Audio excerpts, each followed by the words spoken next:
The release of the 11 Nigerian troops should have closed the chapter. Instead, it opened a far more unsettling one. Their aircraft entered Burkina Faso's airspace without authorization, landed under opaque circumstances, and triggered an immediate military lockdown across the capital.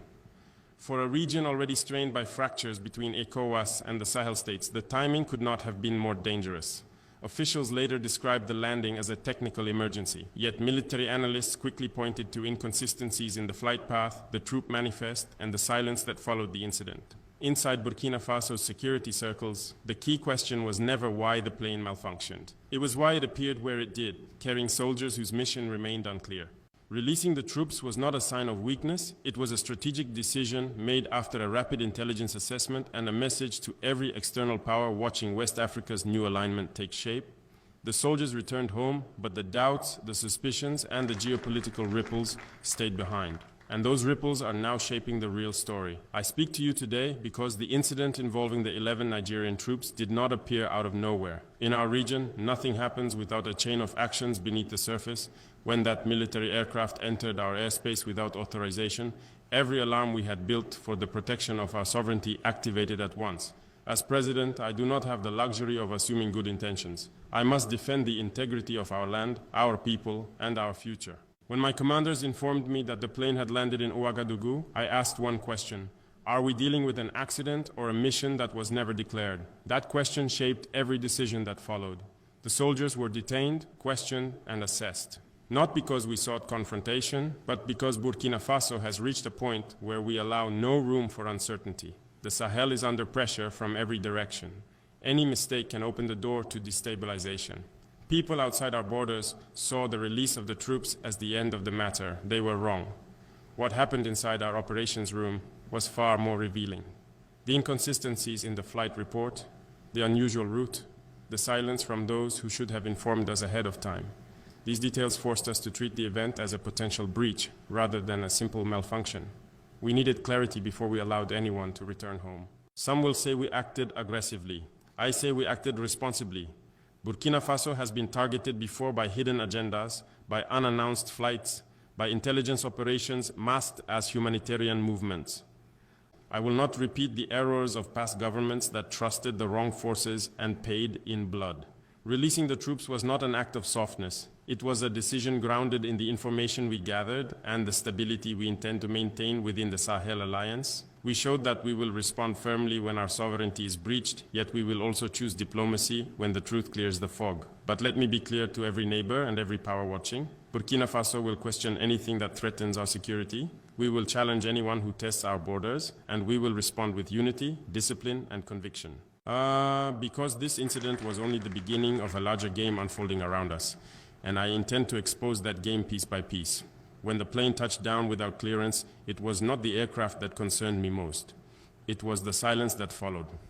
In West Africa, silence is rarely accidental. It usually signals hesitation, confusion, or an attempt to hide intent. For several hours, neither Abuja nor ECOWAS provided a clear explanation for the presence of their troops on Burkinabe soil. That silence told me something was unfolding behind closed doors, and it was my responsibility to understand what. Inside our command center, every detail was placed under scrutiny. The flight's path did not match the official story. The communication logs showed irregular pauses. Even the state of the aircraft raised questions about whether the malfunction was genuine or used as a cover. I told my generals that Burkina Faso would not accept narratives that do not align with the facts. We have survived too much deception to return to blind trust. During the questioning of the 11 troops, my priority was not to humiliate them nor to create conflict with Nigeria. It was to establish clarity in a region where misinformation is often deployed as a weapon. The soldiers appeared disciplined, but unsure of how much they were permitted to reveal. That alone signaled that the mission carried layers beyond what was shared publicly. I will not disclose every detail of what was learned, not because I fear consequences, but because national security demands discretion. Yet I can say this. There were elements that did not align with a simple emergency landing, and that knowledge shaped how we responded. Our decision to release the troops came after 3 strategic considerations. First, escalating the situation would have opened the door for ECOWAS actors who are waiting for any excuse to paint Burkina Faso as unstable. Second, the Sahel Alliance values predictable cooperation within the region, even when tension arises. Third, we had already achieved what mattered most. We asserted our sovereignty and made it clear that no military force enters our territory without explanation. I chose to release the soldiers because Burkina Faso had already won the most important battle. We demonstrated discipline, intelligence, and control. We showed Africa that the new Sahel does not panic, does not bow, and does not react blindly.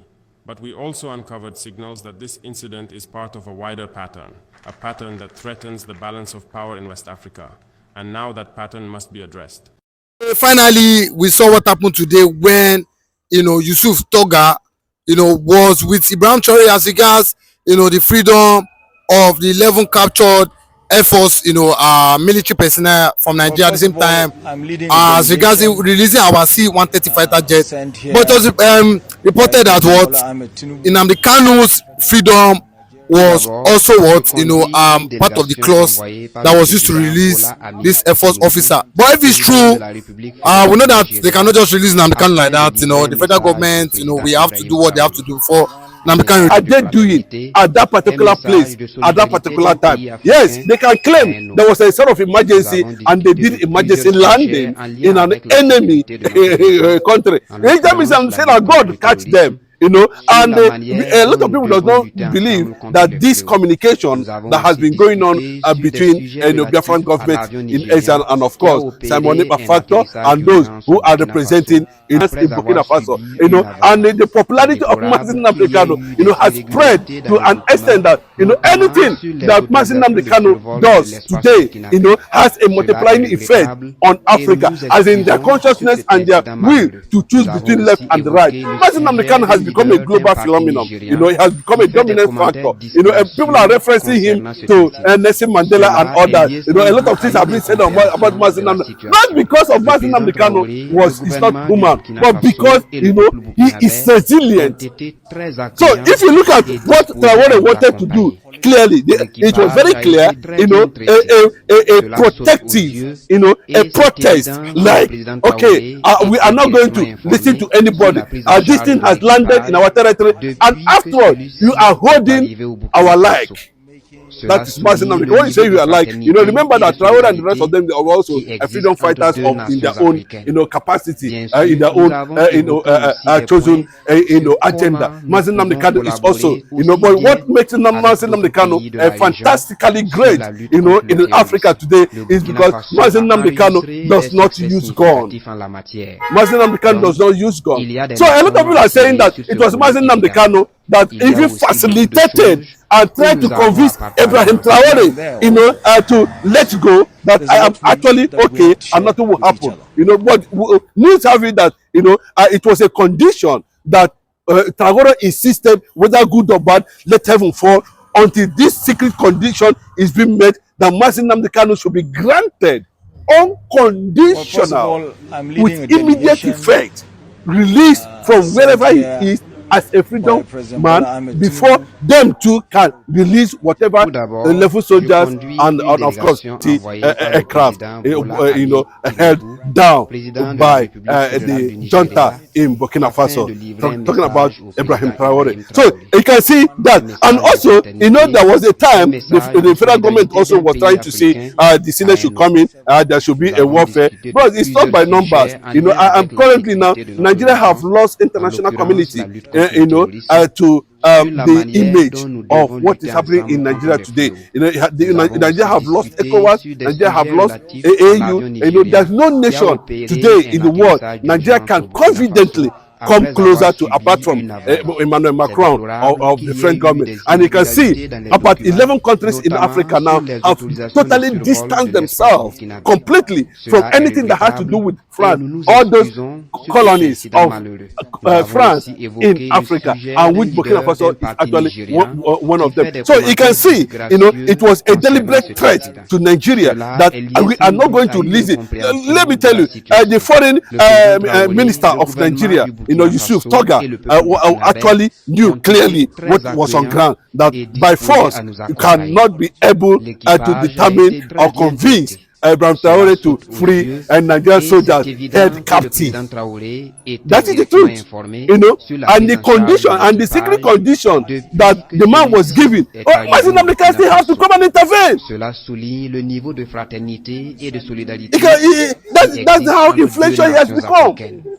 Bien sûr, you know, so no, at this point, yes, let it go. If Nnamdi Kanu have insisted that, no, please, let this thing continue. Let it be that, yes, there's the solidarity I'm going to get from you, apart from the one you has been given over time and over time, even in Finland and thereabout and all that. And I can tell you in honest truth, the Russian president, Vladimir Putin, has already started deploying, you know, air-to-air missile to Burkina Faso in readiness to complete destabilization of the ECOWAS under the French government's neo-colonization. Well, so Mazi Nnamdi Kanu, you know, was able to, you know, allow that be. So the secret deal is that, you know, releasing Mazi Nnamdi Kanu, then have access to whatever. What is Burkina Faso doing with Nigerian level soldier 20 what aircraft? That is not the problem of Burkina Faso. But the fact is that, you know, the enemy entered their trap and is holding one of the reputable phenomenon in Africa. The foreign minister, Yusuf Toga, have to go there and kneel down and beg that Ibrahim Traore should have mercy, that Mazi Nnamdi Kanu will be released. That was the underlying secret memo that leaked after these people were actually released. So it was a big damage on the image of Nigeria, one, and, you know, an international embarrassment, two, and that was why they decided to do that, not because they are interested in that aircraft or they are interested whatever it is. No. Traore is far much bigger than that, and is someone that the people has come to accept. Remember when he came to power, you know, he was celebrated almost everywhere around the world, and to an extent, you know, he has shown. Yes, he has shown some level of leadership.